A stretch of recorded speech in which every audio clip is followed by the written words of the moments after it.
Hi, kids. Time for our next application of derivatives. Remember, the first application was the mean value theorem, application of the average rate of change equaling the instantaneous rate of change as long as you satisfy, you're guaranteed that as long as you satisfy the conditions of the mean value theorem. We then did the extreme value theorem, but that really leads into, it is kind of like the prequel to this overall application, which is derivative tests. Derivative tests are probably one of the most important applications of derivatives. And while it is confusing at first, it is one that kids generally do get and enjoy after you've practiced it a little bit, right? It really does kind of make sense. So let's get some things out of the way. Firstly, some things that you already know. Right? When is a function increasing and decreasing? You've been doing that for a very long time.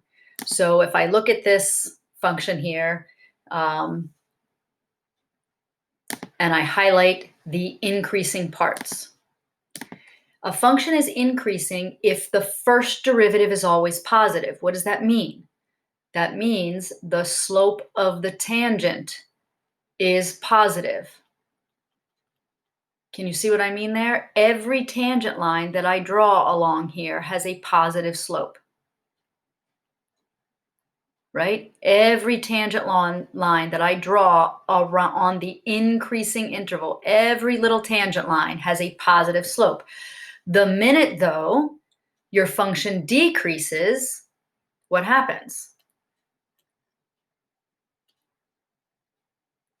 Every tangent line I draw there has a negative slope.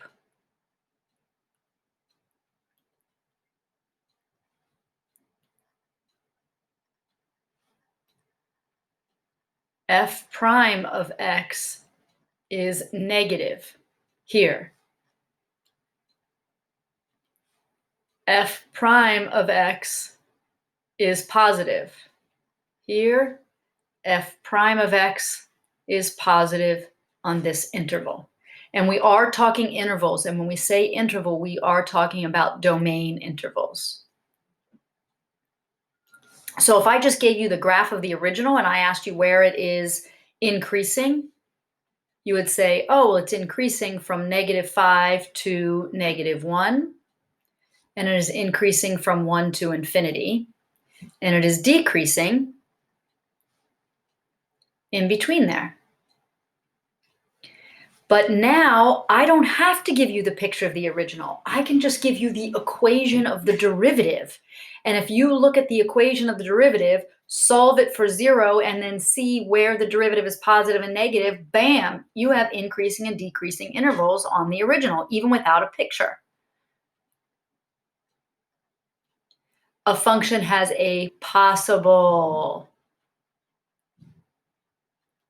extreme, which is a max or a min in the interval if the first derivative is equal to 0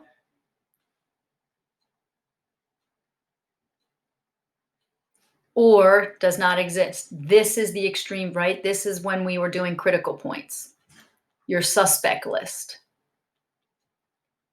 right? Your suspect list are where your first derivative is equal to 0 or does not exist inside the domain, or I should say, and endpoints if they exist.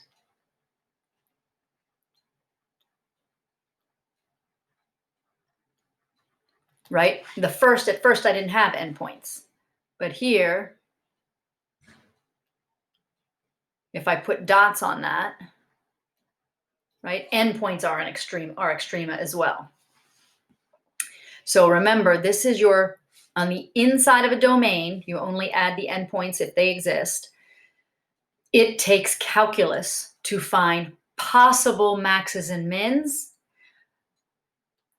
That's what we did yesterday, find our suspect list. How we are going to convict a suspect is if the derivative changes sign. around that place of where the derivative equals 0 or the derivative does not exist.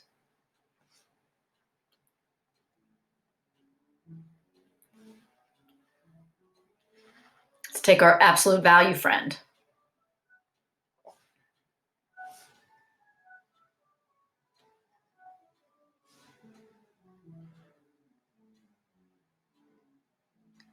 The derivative does not exist at 0. But the first derivative is negative from negative infinity to 0. And the first derivative is positive from 0 to infinity. And that corresponds with decreasing interval on the original and increasing on the original. 0, 0 is a critical point. It is a suspect because f prime of x did not exist. But to convict 0, 0 as a turning point, you needed to see that the derivative changed from negative to positive or vice versa.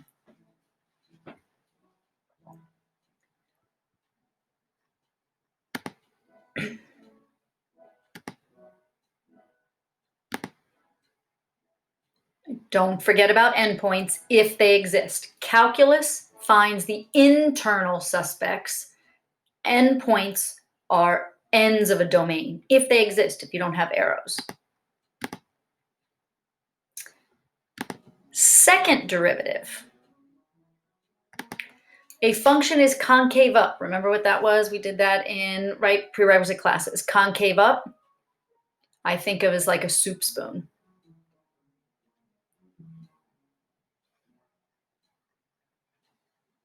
Right? This is concave up. Your spoon would catch the soup.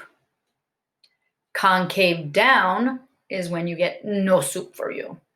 So look at my colors here. The red goes with concave up, and the concave up interval is from 0 to infinity is where you are concave up, but that is where the second derivative is always positive. Now, what does the second derivative mean? The second derivative isn't tangent lines, because look at the tangent lines there. I have tangent lines. Let's say that tangent line, let's say that slope is -2. This tangent line maybe is -1. This tangent line is 0. This tangent line is 1. This tangent line has a slope of 2. This tangent line has a slope of 3. Remember, with the second derivative is always positive, it means the first derivative values are increasing. But if your first derivative values are increasing, right, that creates the curvature, the concave up. Right? If your first derivative values are increasing, its derivative is positive. Conversely, if a function is concave down, no soup for you.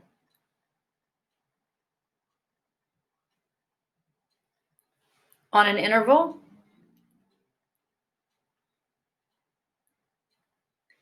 the tangent lines, the first derivative values aren't increasing. What are they doing? This tangent line is, say, 5. This slope of this tangent line is 4. Slope of the tangent line is 3. Slope of the tangent line is 2. Slope of the tangent line is 0.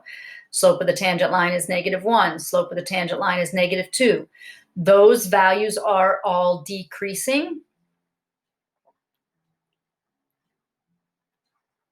And if a function's derivative is if a function is decreasing, so if the first derivative itself is decreasing, its derivative, which is the second derivative, must be negative.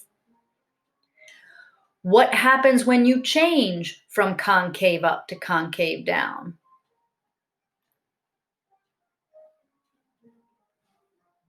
When you change from concave up to concave down, what do you have?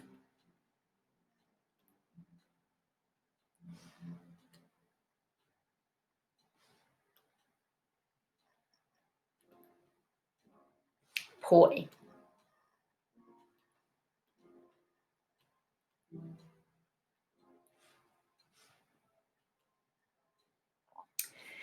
If the second derivative is equal to 0, you have a suspect for a point of inflection.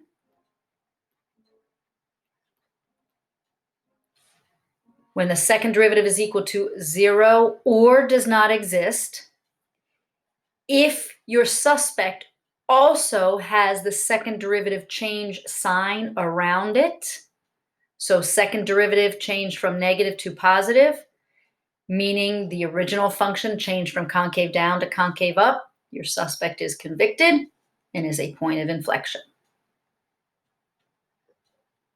So let me recap here. If the first derivative is positive, your curve is increasing.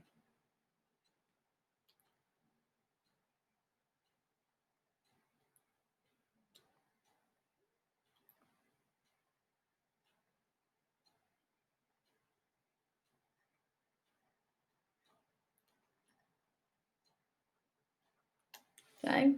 But if the first derivative is negative, the curve is falling.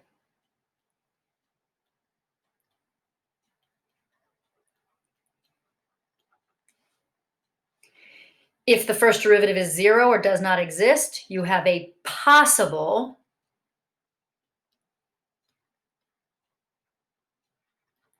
local, remember, not absolute. Calculus only gives me local. Maxes or mins. To convict a suspect, you must show the sign of the derivative on either side. The second derivative test,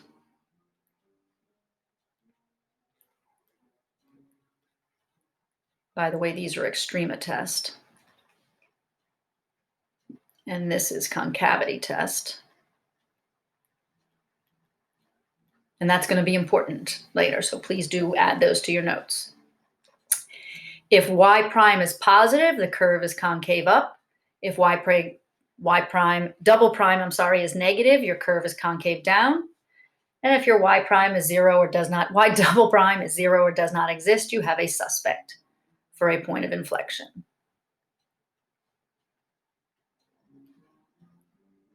So in truth, I do these things backwards from how I presented them, right? This is where I start. I start here.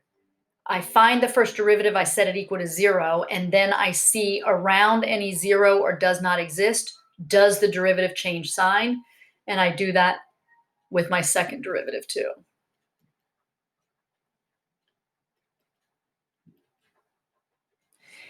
With these two tests, I can graph a function that I might not know what it looks like. I know where, using calculus, where does a function go up? Where does it go down? Where is it constant, right? If my derivative is constantly 0, where do I have curvature? Concave up, concave down. Where do I have no curvature when the second derivative is constantly 0, right? I can draw a really good picture of a graph just based on its derivative. And we did this in a prior unit, but we were really kind of, right? We only were doing just the very beginning of it. So first thing, let's do this example together. Now, this is a cubic function. There is some things I should know about this already, right? And notice that I gave it to you in factored form. If I don't give you a calculator, I would do this. So first I notice I have no endpoints because a cubic function with a leading coefficient has ends that look like this. I know that I have an x-intercept at -1. I have an x-intercept at 2. And since that factor had multiplicity at 2, this is a double root, right? So I already know this function is going to come up and then down and then back up because this x-intercept is at 2 right on the x-axis. This intercept is at -1. And then my y-intercept is going to be at 0. -2 is -2. Squared is 4. 0 plus 1 is 1. And 1 times 4 is 4. So I already know the axial intercepts. That's prerequisite knowledge. So I've already got that information. End behavior, intercepts. Now I can kind of guess, because it's a polynomial, I can kind of see the increasing, decreasing, and concave up and concave down intervals. But let's see if we can get the calculus to verify that.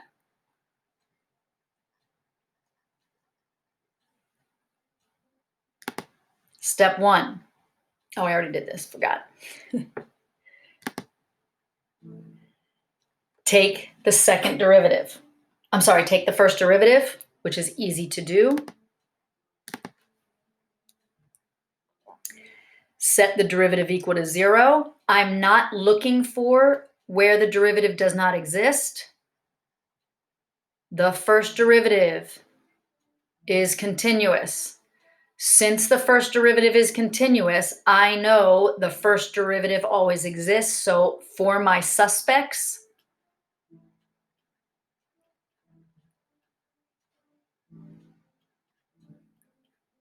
y prime does not exist, doesn't apply. Now I look for where prime is equal to 0, and I look for endpoints, and we've already said we don't have any endpoints. So my only suspects are going to be where the first derivative is equal to 0. I do algebra,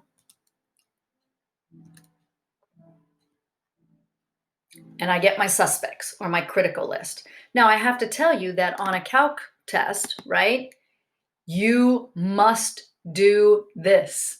I don't care whether it is in this step or this step, but to get credit, you must show that you have put the first derivative equal to 0, right? And then depending upon how complex the math is, and if it's really nasty, I have a calculator, and I'll just put this into my calculator and let the calculator find where the derivative is equal to 0, right? But this was easy algebra 1. I was able to find my 2 suspects. From my suspect list, I'm going to do a lineup. Okay, so here's how I do my lineup.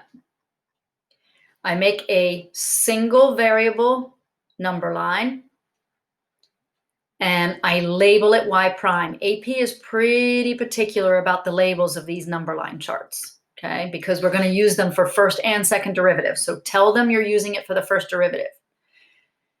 Give me the numbers underneath where the first derivative was equal to 0.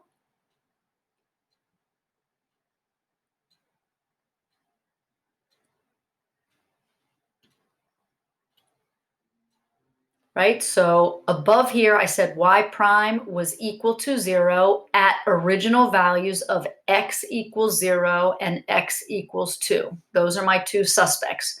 They went to the lineup. Those 2 numbers made the first derivative equal to 0. Now I'm going to test. And I'm going to test the derivative. Test the derivative. So I'm going to go to the derivative, and I'm going to plug in a value, 1, that is in between 0 and 2. I don't really have to put that on there, but I plugged 1 into the derivative. 3 times 1 squared minus 6 times 1 is -3. I don't even care about the 3. I care about the negative. Because the first derivative is continuous, if the first derivative is 0 at these 2 points and nowhere else, and in between here, the first derivative is negative. Even if it's negative, I only have to pick one place. Because of continuity, any number I pick here, 0.00001 all the way to 1.999999, if you plug that into the derivative, you're going to get a negative value. Negative. Then I'm going to test on the either side of those suspects. So I'm going to take, oh, right, sorry, my conclusion. Remember, if the first derivative is negative, then the original must be decreasing. Next, I plugged in -1. And when I plugged in -1 to the derivative was positive. So here, underneath where I chose a -1, and again, I could have picked -10,000. It doesn't matter as long as it's past the suspect. I got a positive number, And when the first derivative is positive by the first derivative test, my original function must be increasing. Next, I plugged in a number past the second suspect, 3. I plugged in, and I could have picked 2.1. I could have picked 3 million. It doesn't matter as long as it is past 2, whatever value I get, because 0 is the great divide between the negatives and positives. If any number here is positive, you can't get to the negatives without going through 0, and I already know what suspect created 0. Since 3 is positive, I can conclude that the original function is increasing. Now, what must be true for a continuous function that increases and changes to decreases? What must be true if you change from increasing to decreasing? You must have passed a local min. What is true about a continuous function that changes from decreasing to increasing? You must have passed a local max. I'm sorry, increasing to decreasing is a local max. Decreasing to increasing is a local min. They may be absolute. Psst, since it's a cubic function, I know it's not, there are no absolute. Notice here, I had no endpoints to check. So my 2 suspects were convicted. I know that at 0 and 2, I have a local max and a local min. And to get the actual height, I just plug into the original function. So let's go figure out some other information. Well, let me actually draw what I have so far. Remember I had on the previous slide from my Algebra 2, I knew this information, right? And I knew what my intercepts were.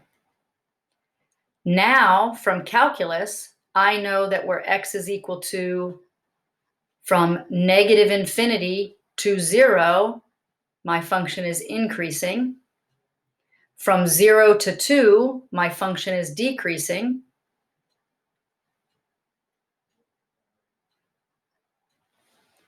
And from 2 to infinity, my function is increasing again. And sure enough, my suspects where x is equal to 0 and x is equal to 2 are my local max and local min. Now let's go verify the curvature.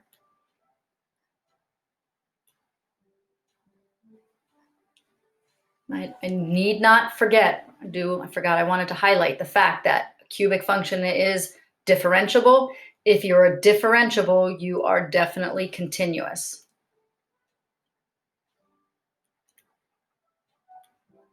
And continuous functions that change from increasing to decreasing or decreasing to increasing have absolute max and absolute minimums. Convicted.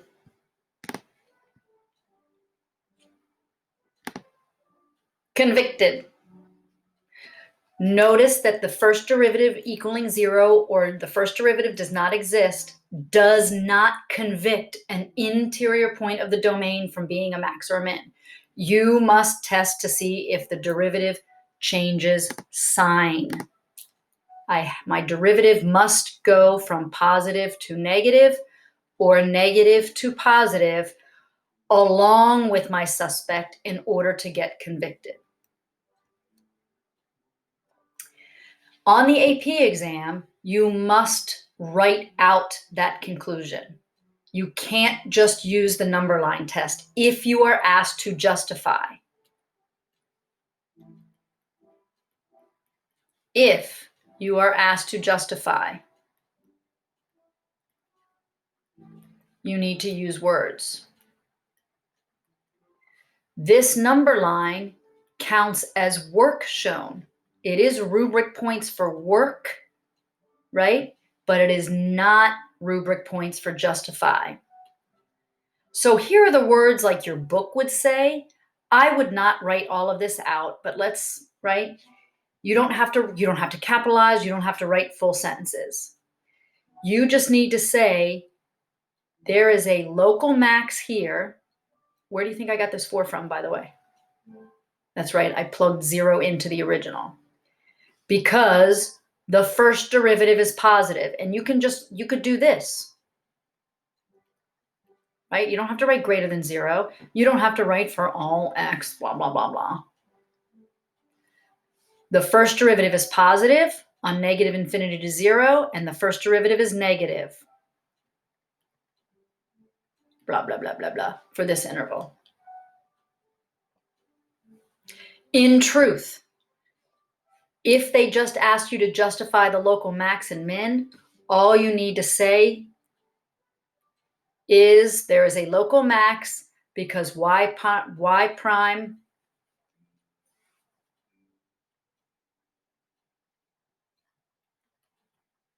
changed from positive to negative. Okay, all of these words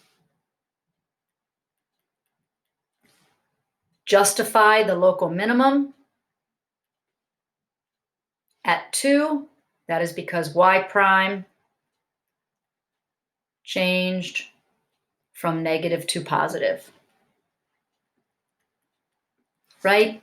That's all. Those other words are fancy. That is all you need. Notice I didn't even have to say the derivative was 0 or doesn't exist, because that just gets my suspect. Why is there a local min? Because the first derivative changed from negative to positive. Why is there a local max? Because the first derivative changed from positive to negative.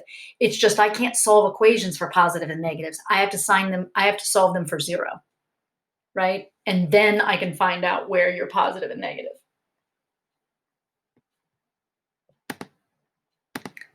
Now let's go and use the second derivative test for inflection points and poi and concavity. So once again, I find the second derivative. Of course, I had to use the first derivative. Remember, the first derivative was 3x squared minus 6x. So the second derivative is linear. Now, let me pause for a second and let me reflect upon Algebra 1.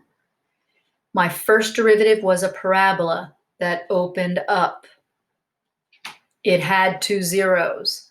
I knew that a parabola that opens up, I know its number line is always going to be positive, negative, positive.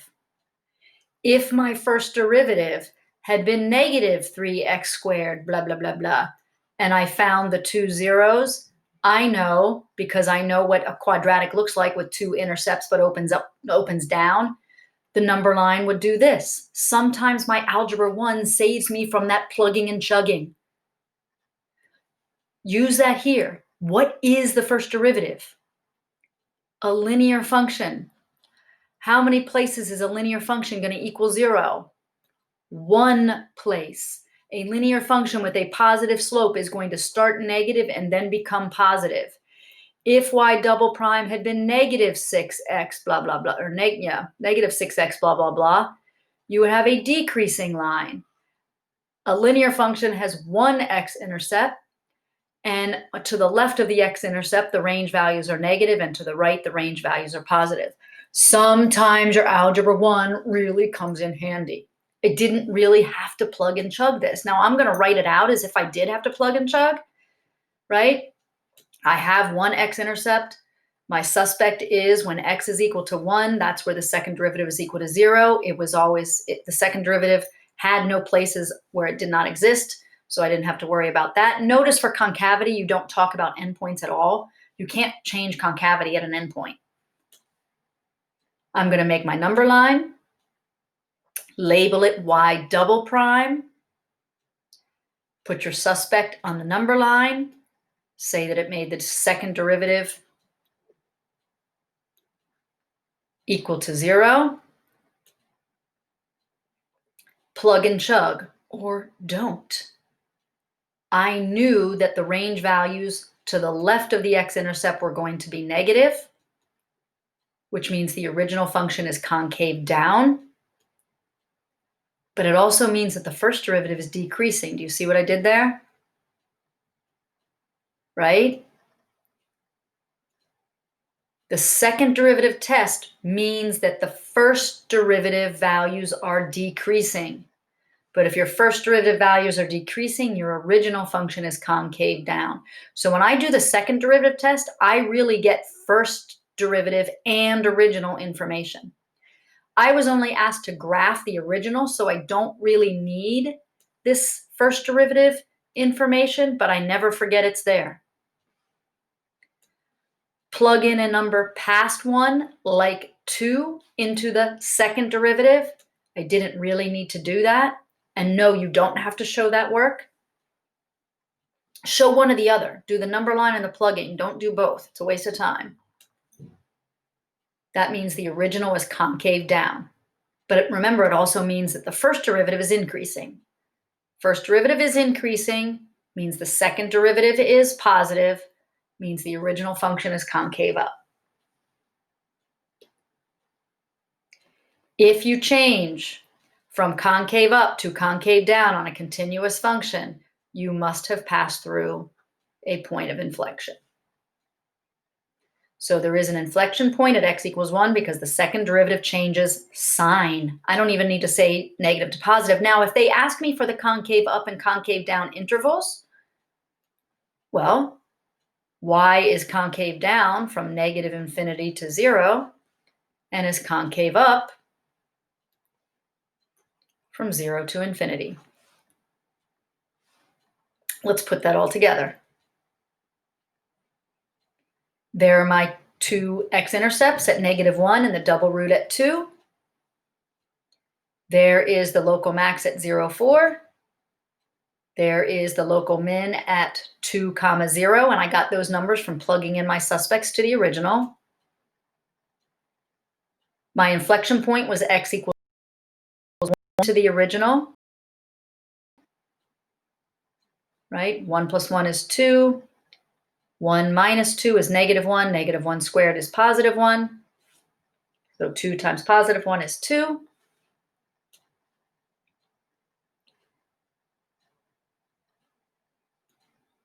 Here are your only 4 pieces. Since it's a polynomial, there is no place where you are straight. Since it's a polynomial with a degree greater than 1, you are not going to be straight and you are not going to be flat. So you have 4 choices of curves to draw.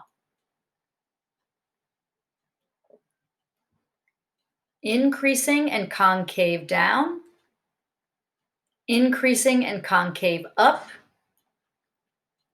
decreasing and concave down, or decreasing and concave up. You're going to like click and drag these pieces over here. So think about the information that we had. Whoops, sorry. The information we had, oh, and I also forgot to put on my y-intercept.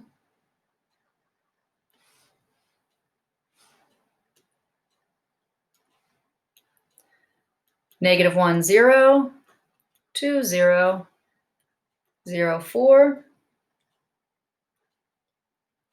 1, 2. Looking at your number line work, the function was increasing and concave down. So draw this shape till you hit the local max.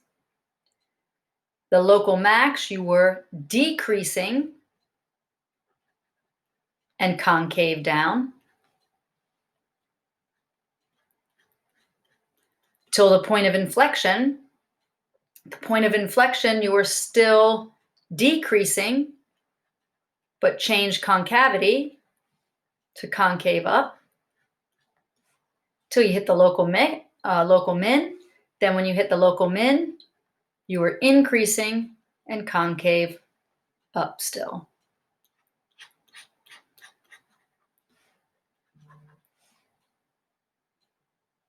Okay.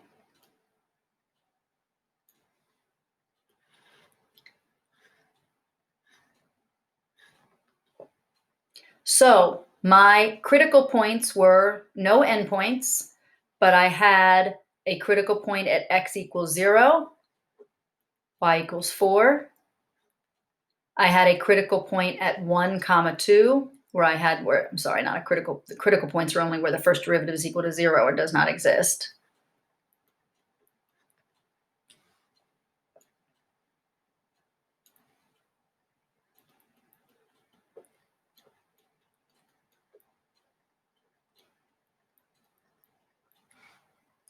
But I used the test, right? And before, right, negative 4 to 0, the first derivative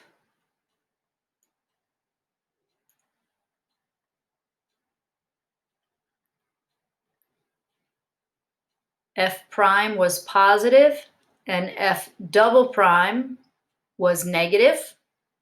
So that's why I drew the increasing concave down piece.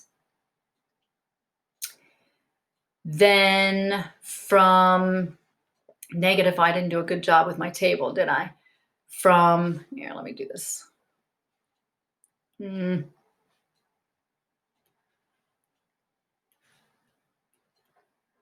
From negative infinity to 0, f prime was positive, f double prime was negative. At 0, 4, f prime was equal to 0. 0 to 1, f prime was negative, but f double prime was still negative.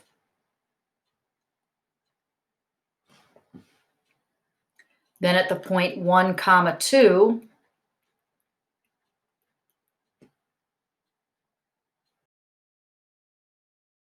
equals 0.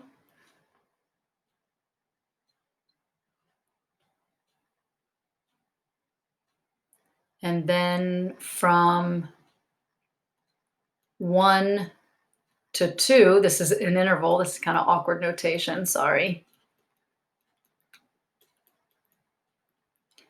That's the point 1, 2. This is the interval 1 to 2. I probably should just not put the y values there, so it's clear that it's a point. X equals 1, x equals 0. On the interval 1 to 2, f prime was negative, but f double prime was positive. And then lastly, the interval from 2 to 0, the first derivative was positive and the second derivative was positive. So where the first derivative changed sign from positive to negative, you had a local maximum. Where the first derivative changed sign from negative to positive, you had a local minimum. Where the second derivative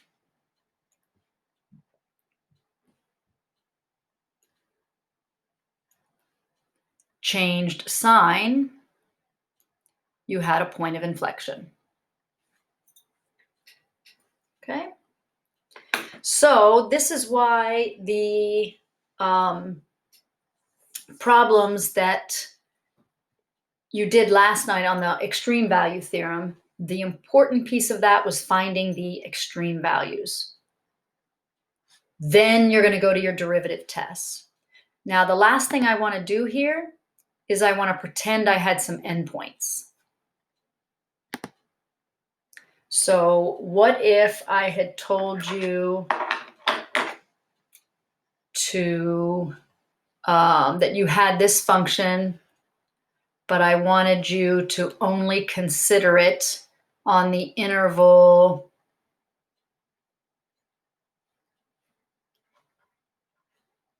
-3 to 5, right?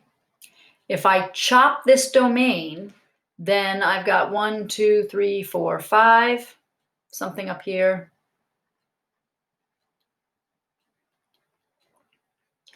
And -3.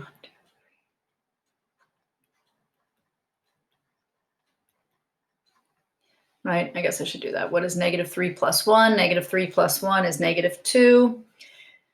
Negative 3 minus 2 is negative 5. Negative 5 squared is 25. So what is this? 25 times 2. Oh, dagger. It's way down here. Negative 3.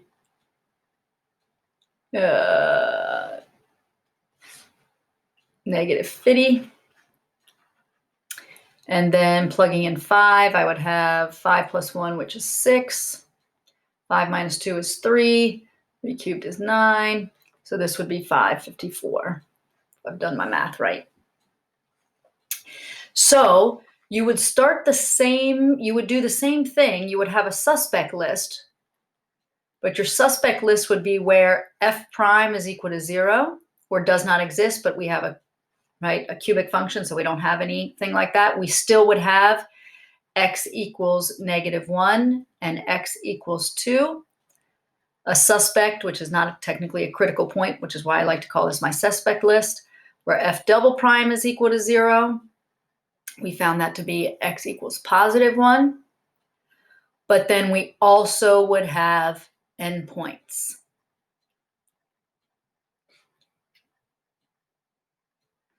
So when I would do my number line work for my first derivative test, I would chop it at negative 3 and 5. That's the end. That's the end of the domain. Then I would put on my negative 1, and I would put on my 2, and I would label this y prime and y. And then remember, we had positive, negative, positive, first derivative positive, original increasing, first derivative negative, original decreasing, first derivative positive, original increasing. On the interior, max. On the interior, I have a local min. But what about the endpoints? Think about this. Think. If negative 3 is on the left endpoint, x is equal to negative 3, and your function is increasing after it, increasing after the left endpoint, this left endpoint must also be a local min because you're increasing from it. Now, I know that makes sense here. You know this is a cubic. You know you're going up. You know this is a maximum. Right? You know you are increasing to this endpoint, but look at your number line chart and see if you can make the same conclusion.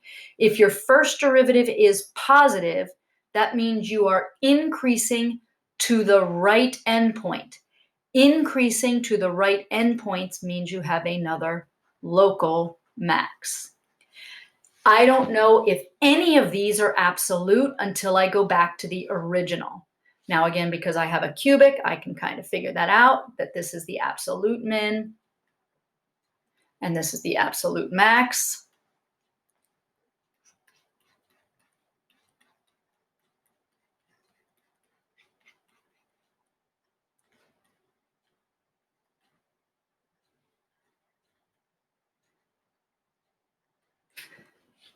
But if you have endpoints, they must go on your suspect list, and you must analyze them. And if you were asked to justify why the endpoint was a minimum, you would say x is equal to negative 3 is a local min because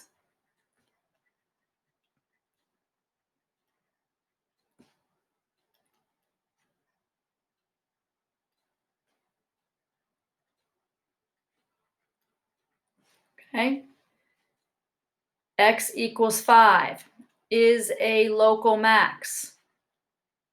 Because, no, I don't care about your English. Because it is a right endpoint and y prime is positive before. Y prime being positive before means you are rising to the right endpoint. Y prime being positive after the left endpoint means you are rising from the left endpoint. And that's why it is a minimum or a maximum. All right. So a lot of information. kind of, a lot of things to wrap around your head at once. I know, but it takes some time, but I promise this will get better. You will like this and you will enjoy seeing if you get on a test, when you get first derivative test stuff, you'll be like, oh, shoo, that's one of the better applications of derivatives. All right, and I will see you in our live session.